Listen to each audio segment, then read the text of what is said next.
Welcome back, folks. Another episode of Homestead Fabricator. You've seen this already in my Firewood business announcement video. So I'll be making stuff like these, especially when I'm full on firewood. If I can get a place to weld, I can be doing this making these during the winter. But this took 2 heaping wheelbarrow fulls. 2 of those, I mean really heaping. I did like 2.5 regular ones.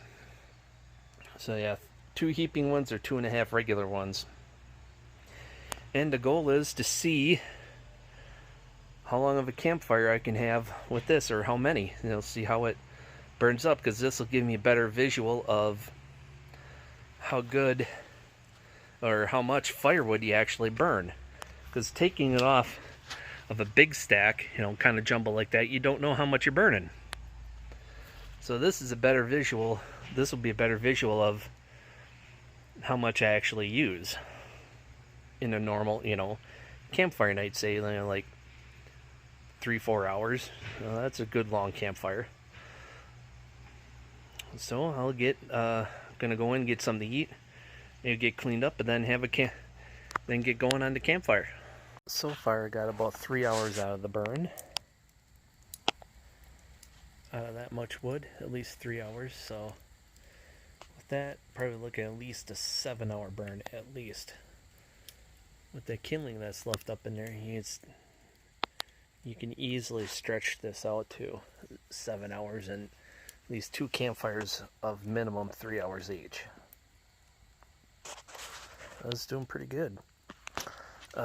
One nice thing about this firing design, because I have the same size mesh expanded steel on the bottom, when it rains, it washes all the ash out. You're left with hardly anything in there.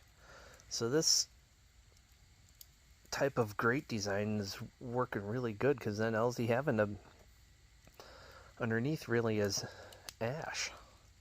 You don't have the charcoal chunks in there, because as they get air underneath and then they finish up the burn, and it burns so smooth with some type of airflow underneath. It's just working out really good for me.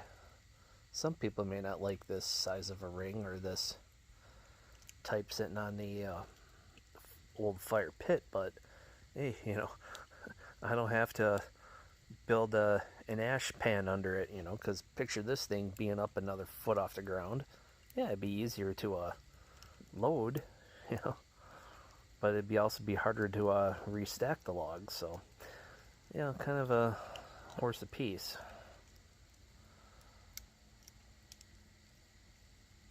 And I just really enjoy sitting by the fire. Kind of nice getting 2 big projects done in 2 weeks. Really enjoying that.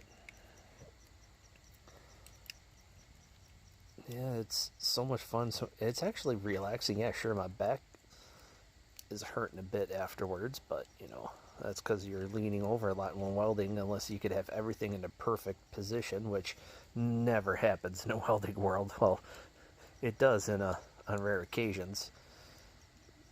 You have everything that works out perfect, but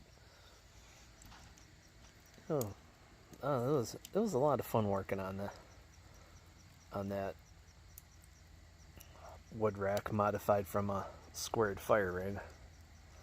Glad I did that project. I actually want one that's probably about 5 foot, because that's only 30 inch.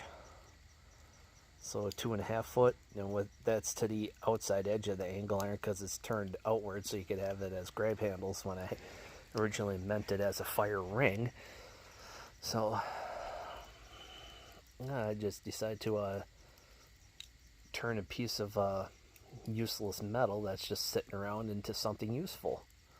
So eventually I'll build one that's 5 foot. Gosh, that's going to be 60 inch. Maybe I'll just build one that's 4 feet wide. That would give me at least 3 normal campfires. They start at 6, end at 9. You know, have it die out. Yeah, shoot, if you do it that way, start at 6 and end at 9. Well, and you let it burn down so you can go in at 9. Shoot, you could probably get 4 fires out of there. Out of this rack, you probably get 3 the way it is. So maybe you could push it to 5 with a, oh shoot, 5-foot rack. You're probably going to be pushing it to 6 fires. Because then you're almost at, with a 5-foot rack, you're at half a face cord at least of wood in there. This is almost a 1/3 cord with the kindling on top. It's over a 1/4. With the kindling on top, it's pushing a 1/3, not quite. It's between a 1/4 and a 1/3. So until next time, folks, take care, get out there and build something, and relax at the end of the day.